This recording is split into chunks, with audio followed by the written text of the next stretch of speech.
Good evening, everybody. Call the Board of Civil Authority meeting for Thursday, May 19th, 2025. Well, I can't read. I make a mistake right out of the Thursday, May 29th, 2025. Meeting order. Today, we are going to mostly focus on the BCA's guidelines for challenge letters. We'll talk a little bit about the June 3rd election. That's pretty much it today. No public to be heard, so I will just go ahead and move us to the second agenda item.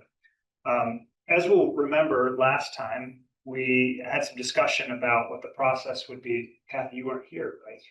So we'll fill you in. So we had some discussion about how we should pursue our annual or every couple of year purge on the checklist.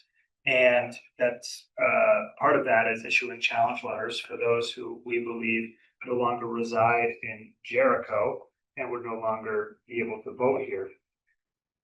As you'll see what Jessica sent out this afternoon, she had an opportunity to review it, kind of talks a little bit about what that process was as of 2019, which basically we wanted to bring a little more consistency and an order, I guess, to going through that process to make sure it was equitable and thoughtful and not too burdensome for anybody. And what we came up with was this process where challenge letters would be issued to citizens who essentially hadn't voted in the last two presidential elections. And the thought was, if they hadn't voted in the last 8 years, perhaps they're no longer a resident, and maybe we should just check in with them. Just to add to that too, we did use the criteria, like if we had returned mail or if they had sold their property. Right. So we did use those other reasons too. Right. But then when we were left, we just tried to make it. Added another layer, another way that we could challenge voters. Thanks for interjecting. We had a lot of discussion at the last meeting about whether we wanted to do that for this next round, which will be in August. And this is likely our last meeting before we come back in August to approve the list that Jessica comes up with. So we wanted to make sure that she has the right guidance to go from. And there was some concern in the committee among those voicing these concerns that what we adopted in 2019 was might have had could potentially have unintended consequences around voter access and restricting voter access to those who perhaps just chose not to vote, but certainly we're still Jericho residents. So after a lot of discussion, we said, okay, let's revisit this, but we want a little more information. So Jessica did quite a bit of good research, finding some guidance from the Secretary of State. Peter Booth weighed in as well, and what we kind of came to. And so you'll see, but in this document, there was a little bit of the background that I just explained, a section around guidance from the Secretary of State, which is what I'm referring to. That was the result of some of the research and digging to see what the Secretary of State has kind of provided for guidance for challenge letters.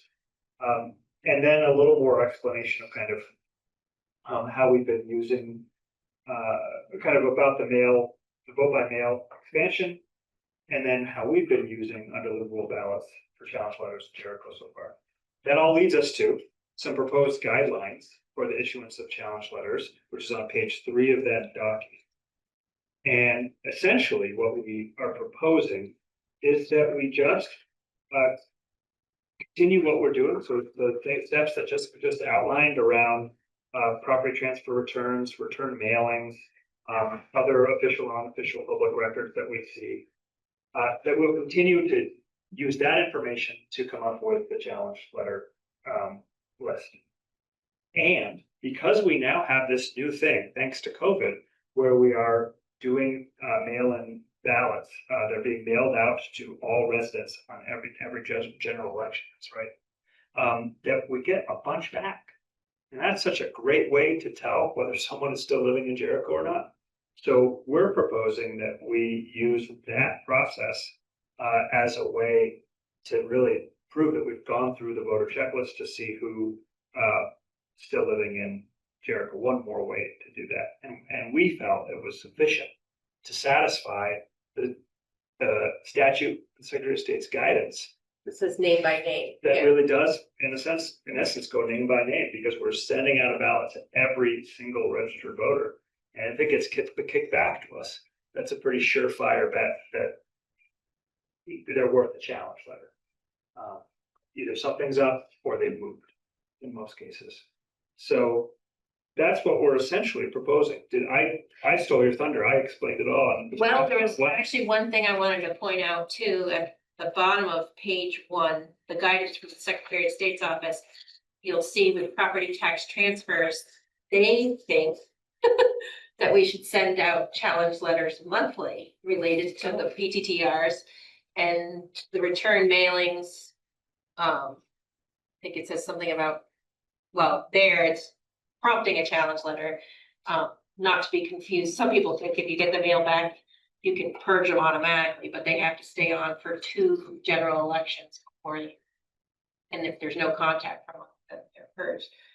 And yeah, so I guess the biggest thing was the PTR doing it monthly. I like just doing it one time a year, because we also have to, or every 2 years, because we have to keep track with the secretaries. We have to sort of provide statistics about how many voters we challenged during this biennial. And I guess you could keep a spreadsheet, but why have another thing to track? Like if I can just get a report from the voter checklist about how many we challenged, that's easier to do than keeping this monthly tracking. Yeah, and that guidance seems very much may rather than shall. Yeah. In terms of the direction. The other piece that happens with that is sometimes there's the buyer-seller agreement that they sold their house, but they're gonna stay in it 3 more months before they move. Or if it's related to some family split, that seems, I feel a little uncomfortable, like, oh, you moved out of Jericho, left your family, and now we're gonna take you off the check. I don't know, it just seems kind of too premature. Yeah, so I think giving it that 2-year time, and I think somewhere in here, I sort of outlined what had happened from November of 2024. Yeah. We got about 150 ballots that were undeliverable, but part of that number being high was related to the Jericho Center post office closing. So when we get it as undeliverable, there is a yellow sticker with a suggested new mailing address. So for those that I actually got a new forwarding address, I could remail the ballot. So somewhere in here, it says how many were fixed like that. Did any of those come back? And then I mean, the second try, did anything come back? usually when we get the correct mailing address, it did not come back. Good. So if it was So that's still a in good Jericho, system then. if it said, oh, their new Yeah. mailing address is in Colchester, Well, I did not forward, no. I didn't mail them a But Jericho it's ballot. nice that that step is in there, that in between step where they are putting a sticker on these to help us along rather than trying to figure it out. Yeah, plus the cost is on the state as opposed to the town. Because when we get something back with a challenge letter, you actually have to send it to that address. And then if you get it back again, send it a second time. So it's pretty intensive. I saw Peter Booth's hand up. Okay. Peter, do you have a? Yeah, and maybe I'm getting ahead of where you guys are at. I had a question about about the new language. Are we there yet? Or are we still on the back story? I'm going to go to the new language if Yeah. everybody else is ready to go to the new. I don't mean to rush this. But I just No, I was reading it as you guys were talking. I would assume that. So my understanding in reading the new language is that we are getting less, I'm going to use the word aggressive, which maybe isn't the right word, but maybe less proactive is a more neutral word about challenging people. Because in our previous language, if you didn't vote in 2 rounds, in 2 presidential elections, we would challenge you. Now, we only challenge you for undeliverable PTTRs, return mailings, and public record stuff. Is that inaccurate? understanding? Yes. Okay, I want to make sure, because honestly, I get confused when I was reading stuff about this on the web, on this Secretary of State's website and just talking about it. I get confused between challenging and removing. And when I was reading the Secretary of State stuff, the challenge is pretty loose in terms of what you're allowed to do, what you have to do, what you're allowed to do, and the purging is more prescriptive from the state, at the state level. That's right. How to get to the steps you take to get to a challenge letter are less prescribed than what happens once you've issued a challenge letter, which is you Exactly. issue a challenge letter, they get an opportunity to respond. And if two general elections, so 4 years go by, and they haven't voted or they haven't responded, then you can purge. Yep. And so I like the language that you guys put together a lot.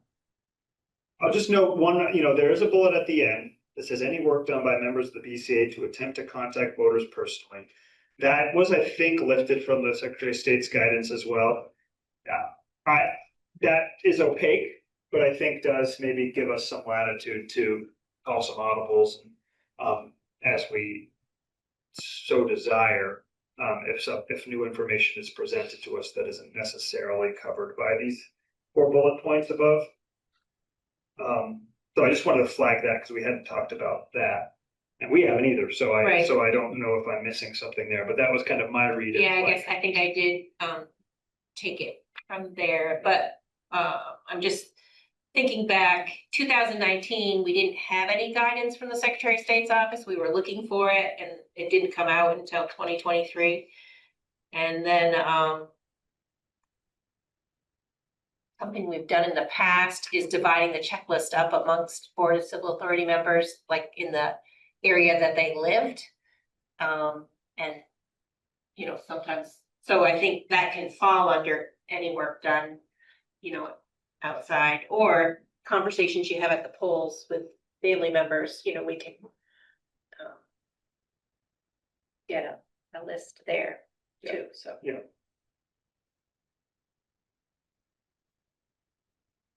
So how do people, yes, I am, consistency and clarity are my watchwords, so I love this. Oh, good. Thank you. But personal clarification, maybe I should say it's both personal and professional. For those of us who have had 20-somethings in our families, that they're kind of peripatetic, and sometimes they choose to retain their parents' mailing address as their address while they're in that stage. So I would like some guidance about when is that legit and practical and when is it gaming the system? So I think if they're actively voting in Jericho, then they're sort of choosing Jericho as their address. And like kids that are away at school or just temporarily at some job, but it's not a permanent move, they can stay on the Jericho checklist.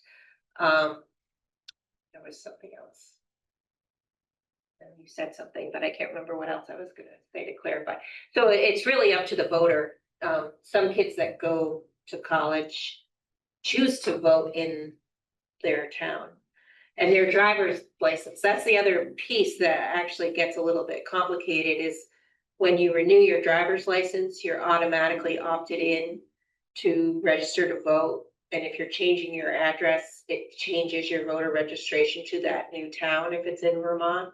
So sometimes people get changed without realizing it at the DMV. And sometimes the DMV sends erroneous information too. Sometimes it uses an address from 4 years ago instead. Hopefully these things are going to be fixed, but there was this transition to a new computer system and it was kind of grabbing old data. So an example of, son or daughter in college somewhere in another state or another town, they can still choose to vote here. But let's say they move away from Jericho after leaving college, and that's where it gets to be more tricky if they have an apartment in Burlington now. You know, hopefully the DMV is gonna catch that, but, or they're gonna register to vote elsewhere. And if they're in the military or overseas, and Jericho was the last place they were registered to vote, they would stay on the Jericho checklist. You can choose in the military. Yeah. You can choose where you want to vote. Your state of residence is basically what it is, so. Well, thank you then. I never lived in Washington State, and I voted there for. We're gonna be so 30 ready years. when August comes. We're gonna be all primed on how this process works. Did you have your hand up? No, No. earlier? No, okay. No. Any other comments on the policy, proposed guidelines? Oh, I like the way it's all condensed and succinct. It's very well done. Well, many thanks to Jessica for drafting this. Well, and the background too, Jessica, was very helpful. Actually, it was funny, I sent it with that thing about COVID and I was gonna look up like what the governor's order was or whatever, and you must have added that, you must have like connected those two sentences. I did. And I was like, oh, he already filled it in, because I had it like in red to come back to work on it. That's right. But anyway, the most important part of the piece that we'll be voting on is that last section on the last page. Would someone be willing to make a motion to approve the proposed guidelines for the issuance of challenge letters? Move to approve the language as presented here. Second. Carol, thanks. All in favor? Aye. Opposed? Any abstentions? Thank you very much. Good work, everybody. So we'll move right into the June 3rd election. And Yeah, so I've learned some interesting things. And I'm gonna share the screen. I forgot to do that last meeting. So where do I do that? yeah, but green. Under more, oh, share screen, okay. And then I will go to. Did I do that? Okay. So, there's been a couple, Scrivener's errors. One is, this is the official warning for the vote that was signed by the, select board on May 1st. And that first sentence, the legal voters of Jericho, Vermont are hereby notified and warned that the Australian ballot will vote on the article below. It's worded a bit awkwardly. So I had to publish the warning in the newspaper. So I reached out to the Secretary of State's office. Well, first I actually corrected the sentence and sent it off to 7 days. And then I reached out to the Secretary of State's office, and what's posted in the newspaper has to be the same as the warning. So then on May 23rd, I had to proof the warning or proof the newspaper thing. And I was like, oh, this looks really pretty, but we're gonna have to change it back to this.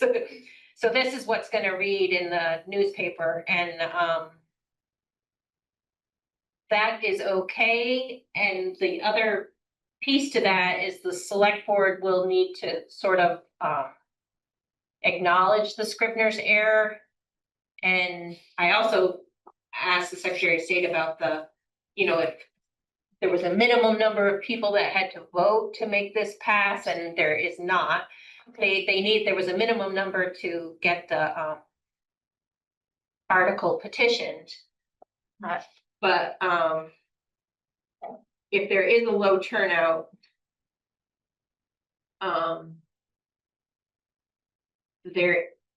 this thing about reconsideration is only in effect if 2/3.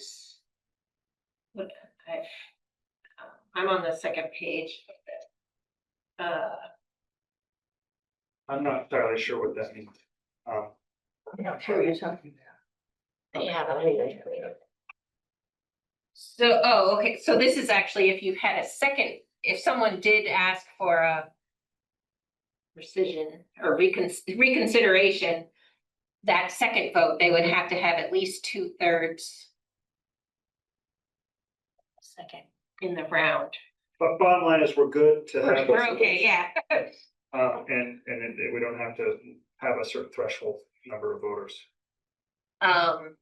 And so the other interesting situation too was Peter wasn't at the meeting, so his signature wasn't on the warning. And so I was like, well, do I list all 3 select board in the newspaper, or do I only list the 2 that are signed? There are some towns, when they put it in the paper, they'll put the select board's name like with a S to show that there was a signature. And like I'm actually just using Underhill as an example. They did list if the select board member was absent. But I was looking back on our previous warnings that we've done in the newspaper, and it lists all the select board members. So I was like, for what's it called? Not preservation, but for history's sake, it would be kind of nice to know who the 3 select board members were during this time. So I did that. And then, so that's issue number 1. And then, of course, there's a second issue. So now, how do I go? I go to website. Right Can I there. go back? Is that right there? Oh, yeah, I wasn't, okay. So the next one is the sample ballot. So they signed it May 1st, and then that evening I put the ballot together. Because I had to get it posted on the website, and the website was the main thing, and then the next day posting it around town. So this is the current ballot. But when I typed it up at the night of, this statute reference 17 VSA 2650, I transposed the number, so it was 2560. And then the following Monday, I had someone run off 500 ballots with that typo, and we mailed out 66 ballots with that typo. And then it was actually the Underhill Select Board the Underhill Town Administrator keeps an eye on what things are going on in Jericho, and he's like, you transposed the numbers in that statute. And I was like, oh my gosh, you're right. So I corrected the ballot, and so there are 66 ballots out there that have the transposed number, and some of those have already come back. So my question to the Secretary of State's office was, do I have to mail them a corrected ballot? And the suggestion was that, to make the Board of Civil Authority aware of it, and when we're counting ballots, that those are active ballots or real ballots that can be counted. Okay. And the way that we were determining if we could do it or not was if it changed if I had made a typo that made it confusing as to what the question was, then that wouldn't be fair to the voters that got the typo ballot. Can you correct those? So I mean, the ballot says 60 that went out, or 66? I can't correct the 66, but what's left of those 500 are they'll be recycled. Yeah, I just wonder if you could just cross it out with the right. Well, I thought of that, but then I was like, oh, if someone gets that in the mail, they're gonna be like, who's No, I writing mean, on my not the ballot? ones that you got back, is what I mean. Oh, With that, you counting them, I just wondered if, but I guess it won't matter once they're counted. yeah, as long as we know that they're What they're all voting valid ballots for this election. As long as none of that 66 comes back to you. So I don't know if we want to make a motion or just make it aware, people are aware. I think we might as well make a motion to, motion to do what, to accept it? That we would accept those typo ballots. I'll move, and I think the reasoning here is really that minor errors or typos on ballots, as long as it's not in any way we would deem through this that it'd be unlikely that this would influence or confuse or somehow lead the voter astray because of this error, right? because no one knows it. All right, I move to accept the 66 ballots with the transposed numbers. I'll second it. All in favor? Opposed? Abstentions? Okay. Thank you. All right, so I think that's everything. Now I can talk about the election work schedule after the meeting. The people I have on Zoom. Oops, I can't make them bigger. Or should I stop sharing the screen? Yeah. Click there. Click. Well, actually, get back into Zoom, so maybe just go, Make it small. just click there. Click here. Oh, Mike has his hand up too. Yeah, Mike, go ahead while we're figuring out Zoom. What are we doing for parking that day? I don't know how to make this bigger. Oh, so when your question, Mike, was when you were working? are we doing for- Yeah, what are we doing for parking for the poll workers, but also for the voters? Okay, that's actually a good, that's a good question. So we're gonna save out, 6 to 8 spaces in that front lot with the little cone that says voter parking. And that's similar what we did on April 2nd, which was April 2nd of 2024 was the MMU, revote. And so it actually worked out really well, and we have Jim Carter coming back at 8 o'clock or 7, I think he's coming at 7:30, and Jim Carter and a man named Mike that works for the school were out there, and they know most of the kids. So they would kind of remind students to save those spaces for the voters. And I think just having someone standing out there kind of makes people follow the rules. The election workers, so if you're coming for the 6:45 a.m. shift, the lower parking lot, as you're driving in that horseshoe, it will be on your right. That parking lot will mostly be empty. And I think it would be good if we parked closest to the sidewalk, so it's sort of like the cars will be facing the sidewalk that's going up the hill. And that way, when those election workers are leaving at 9:30, when the next shift is coming in, they'll see some open spots in that lower lot. But you can park anywhere in that lower lot, but we'll save the spaces in the top lot for the voters. There's also 2 spaces that are designated, I don't know if handicapped is the right word, but it's an accessible space, which those can be voters or anyone visiting the school. And then there's also spots that are designated as visitor parking. So I think a voter could park there as well. So there should be, I think there'll be enough spaces. And then what was the other question? Was just parking. That's what Mike asked. One thing I did do. Asked about parking. And so if we're arriving later than 6:30, we should just shop around for a space in the bottom. In The that lower bottom lot. parking lot. Yeah. Okay, They do Thanks. not want us to park behind the school. And then, I did change the shift instead of 12:30 to 3:30. And this is what we did in April, which is what prompted me to change it back. So the shift is 12:30 to 4, and then the shift after that is 4 to 7. And that's because there's more school traffic between 2:45 and 3:30. And by 3:30, that top lot is empty. So people that are coming in at 4 o'clock can actually park in that top lot. And we're only going to be in the Huntington room. And we're gonna have quiche and what was the other thing? The market. Oh, a lasagna. They're making a lasagna and quiche from the Jericho market. I wanted a pizza, but they didn't have a box big enough. So they couldn't sell us a pizza. All the other places, Hoagie's, everything is closed on Tuesdays for Cause it's for a slow pizza. day. And then like the Stone's Throw doesn't open till 3, and I was like, that's funny, you can't get pizza on a Tuesday at noon. So, and then Mike Sweeney is gonna be making salad.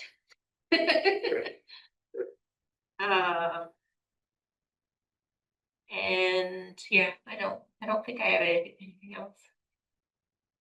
Anyone else have any questions about Tuesday? So all the setup will be on Tuesday. Yeah, so all the setups on Tuesday, they're actually gonna do the little A-frame sign and the barriers, because at the front entrance of the school, voters will be entering the left-hand doors and students will be entering the right-hand doors. So they'll be barricaded separate. So voters shouldn't get lost. All will be clear in the fullness of time, I'm sure, but what's the physical set of the room gonna be like so that we have both the check-in, the voting and the tally?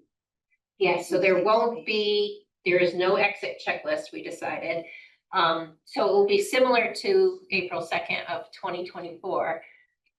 When people come in to the Huntington room, the bleachers are on their left-hand side and they'll just go straight back to the entrance table. I'm gonna put the food table behind the entrance table. Last time we had it on the piano on the side and voters thought the food was for them.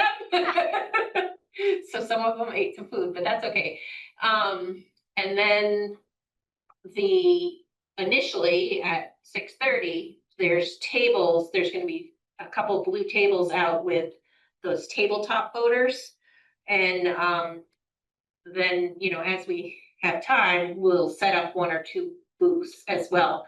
I did notice when we just did tables that parents with a kid on their back or pregnant mothers, they didn't want to sit at a table and do their ballot, and they were actually like putting their ballot on the wall and filling it out. So I was like, and then we set up some booths so people could do that. So yeah, some people I think prefer the booth, but the tabletops are easy to set up. So if we have a line at 7 o'clock, we'll be ready for them, but I don't anticipate. It might be busy between 8 and 8:15 as parents are dropping students off, and then whatever time school's out, I'm always confused, but we might have students coming in too. I shared those pictures from the student registration, for voter registration, so maybe some students will come in and vote. Yeah. Yeah, that was great, by the way. I saw that MMUUSD on social media. Oh, It okay. was shared. No, Secretary of State actually shared Okay. pictures from the voter. There was 140 or something like that voters were registered, I think it said. That seems like so what they're It's doing. kind of high, but I think So what that's they're it said. doing is people that will turn 18 by the November election.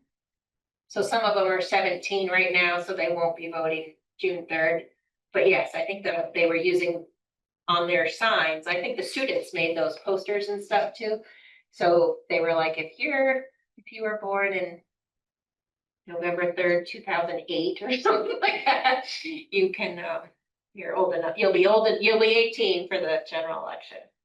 So they can vote in the primary. So I see Jen is on Zoom. Before we get into this, why don't we close out the meeting? Oh, okay, but stay on Zoom, Jen. Yeah, let's stay on just briefly after we close out the meeting, just so that we can make sure we're set for the schedule. Anything else for the 3rd? All right, I'd love a motion to adjourn. So moved. Second. Thank you very much. All in favor? Hi. Okay. All right, thanks so much. We'll see you on the 3rd, everybody, and stick around for a couple minutes. So Jen, I have you 4 to 7. That still works. Yep, that still works. And Carly is also on. You both will be at from 4 to 7. So that includes checking names in, but then doing the checklist tally. Yeah, I can't stay. What's that? I said I'm there 4 to 7, but I can't stay. Okay, I have to leave at 7. I did leave a mess. I'm wondering if I can, okay, so 9:30 to 12:30 is not a shift that would I'm work for working. you. I mean, remember, I'm working. Okay, I'm at school. I can't. okay. I don't even get home till 4. If necessary, I can do 9:30 to 12:30. Where do I I would have prefer you? the morning, but Yeah, I think 4 to 7 in the tally. so if you don't need me, that's fine too. Carol, I do have you from 4 to 7. I can And move the you to tally. 9:30. Oh, no, I want to stay there. I mean, if you need an extra person at that time, I'll do that in addition. Okay, So, yeah. I just do, don't wanna I do get- need someone yeah, at the I entrance just at don't nine want to thirty. do like 12 hours straight. Okay. So we will, Yeah, I'll put you in for 9:30 to 12:30 and we can and see then- how the day's going. yeah, and then, 4 to the tally, it's fine. Okay. And Mike, you are 9:30 to 4 or 9:30 to 3:30. Okay. I think, is that everyone on Zoom? And Michelle's 9:30 to, or 9:30 to 12:30 also. Yeah. And Kathy, I have you 6:45 to maybe 10 o'clock. Okay, good. So if you're on Zoom, I think we're good. Is Yeah. is it 9 or 9:30? It's 9:30. 9:30. Okay, thanks. I will send out a Yeah. grid. Great. And actually, we're pretty well staffed with BCA members, so it should be pretty smooth going. And I think we will have a lot of absentee ballots. I'm open Saturday. And it's funny, the way those signs are, someone put up a bunch of signs and people think they missed the vote. They're like, is it too late to vote? And I'm like, no, the election isn't until June 3rd. So, so people have been coming in like thinking, At you least know, that's good, they're they're late. paying attention. Yeah, Is there any early counting of the, there can't be because we're hand counting. You can only do that when it's machine tabulated. Because we can't know the outcome until 7 o'clock on election day. The choice was made to not do the ballot, or not to do the machine, because we were expecting lower turnout and it wasn't a complicated election.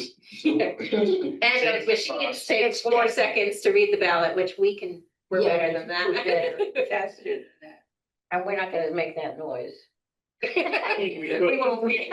Yeah, I don't think so. Okay, Great, thank you. Yeah.